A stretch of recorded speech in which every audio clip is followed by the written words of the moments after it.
নমস্কার, দেখছেন talk to Bangla. আমি অভিষেক করেছে প্রদর্শিত এই মুহূর্তে যে খবর নিয়ে উপস্থিত হয়েছি, ইরানের প্রেসিডেন্ট এই মুহূর্তে জাতির উদ্দেশ্যে ভাষণ দিয়েছেন এবং ভাষণ দিয়ে তিনি যেটা জানিয়েছেন সেটা সারা পৃথিবীকে অবাক করবার মতন। তার কারণ ইরানের প্রেসিডেন্ট জাতির উদ্দেশ্যে ভাষণে বলছেন যে আমরা আর প্রতিবেশী কোনো দেশকে অ্যাটাক করব না, এবং আমরা যাদেরকে অ্যাটাক করেছি তাদের যা যা ক্ষতি হয়েছে সেই ক্ষেত্রে আমরা তাদের কাছে ক্ষমা চাইছি। তাহলে আপনারা ভাবতেই পারেন এই মুহূর্তে কি ইরান সম্পূর্ণভাবে যুদ্ধ থেকে সরে দাঁড়ালো, যুদ্ধে সম্পূর্ণভাবে হাত জোড় করে ফেললো, আমেরিকার প্রভুত্ব স্বীকার করে ফেললো? কিন্তু তা নয়, তেমন বিষয়টাও যে নয়। সম্পূর্ণ সেই ভাষণেই কমপ্লিটলি ইরান এই মুহূর্তে জানিয়ে দিয়েছে, রাষ্ট্রপতি জানিয়ে দিয়েছেন যে যারা ভাবছে যে আমরা আমেরিকার সামনে দাসত্ব গ্রহণ করব, তারা যেন তাদের স্বপ্নকে নিয়ে কবরে চলে যায়, অর্থাৎ কবর পর্যন্ত তারা এই স্বপ্ন দেখে যাবে, কিন্তু এই স্বপ্ন বাস্তবায়িত হবে না। অর্থাৎ দুটো কন্ট্রাডিক্টরি কথা সম্পূর্ণ ইরানের প্রেসিডেন্ট এই মুহূর্তে বলছেন। এবং আপনারা জানেন এই মুহূর্তে ইরান এবং ইসরায়েলের যুদ্ধটা গত কয়েক বছর ধরেই চলছিল, এবং সেই জায়গা থেকে এই মুহূর্তে ইউএস যেভাবে ইন্টারফেয়ার করেছে তার পরবর্তীতে মূলত যুদ্ধটা তৈরি হয়, এবং গত 8 দিন ধরে সারা পৃথিবী এই যুদ্ধের প্রভাব ভোগ করছে। এবং অবশ্যই মিডল ইস্ট থেকে শুরু করে আরাবিয়ান বিভিন্ন কান্ট্রি এবং ভারতে পর্যন্ত গ্যাসের দাম 60 টাকা বাড়লো শুধুমাত্র এই যুদ্ধকালীন পরিস্থিতির জন্য। এবং অবশ্যই এই মুহূর্তে প্রচন্ড আকারে কিন্তু একটা ইরানের ওপর পলিটিক্যাল প্রেসার বাড়ছিল, যে ইরান যেভাবে বিভিন্ন দেশকে অ্যাটাক করছে, মিডল ইস্টের দেশ মূলত দুবাই থেকে শুরু করে কুয়েত, কাতার হতে পারে, ইউএনএ হতে পারে, প্রত্যেকটা ইউএই হতে পারে, প্রত্যেকটা দেশকে যেভাবে ইরান অ্যাটাক করছে সেই জায়গাটা নিয়ে কিন্তু ইরানের উপর চাপ বাড়ছিল।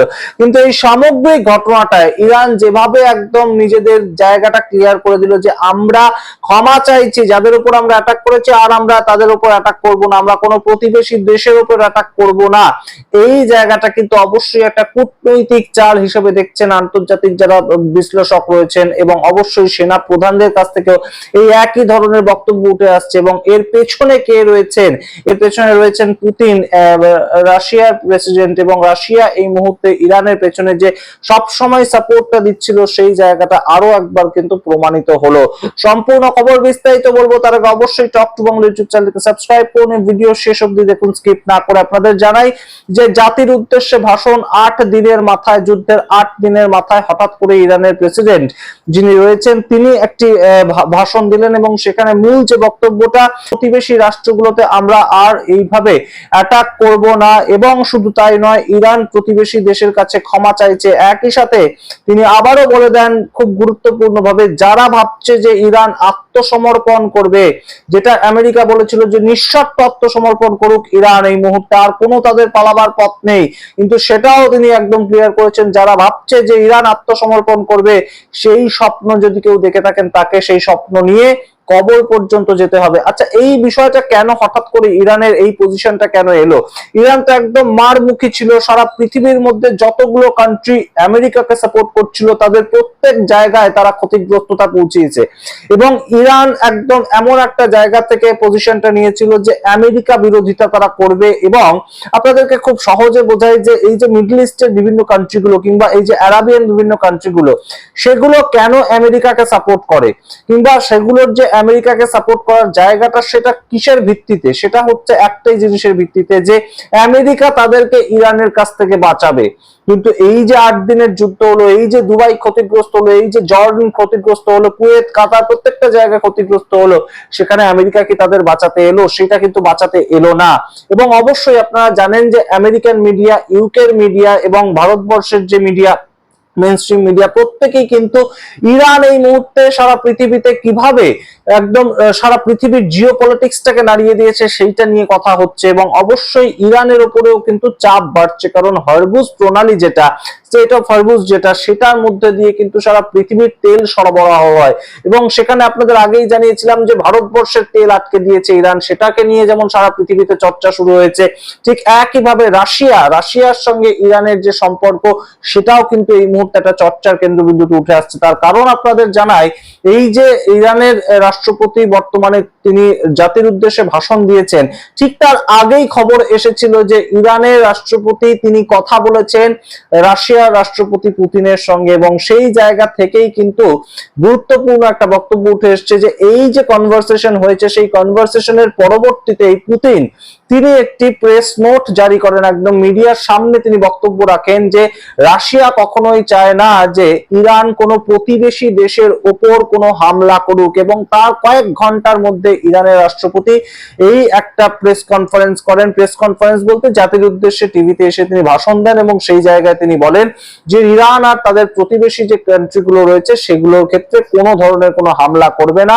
তবে তারা তার সঙ্গে সঙ্গে এটাও বলে দিয়েছে যে আমেরিকা এবং ইসরায়েলের সঙ্গে যে যুদ্ধ তাদের চলছে সেটাও কিন্তু অব্যাহত থাকবে না, সেটাও চলবে, কন্টিনিউয়াস চলবে।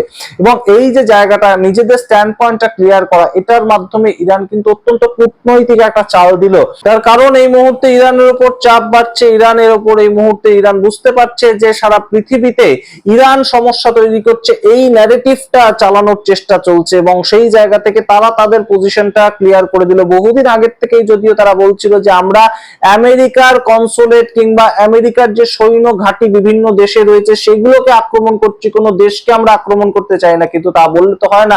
প্রত্যেকটা দেশে যখন আমেরিকান কনসুলেটকে আক্রমণ করছে ইরানের ড্রোন গিয়ে, সেখানে আশেপাশের জায়গাগুলো যে একদম ক্ষতিগ্রস্ত হবে না তা তো হতে পারে না।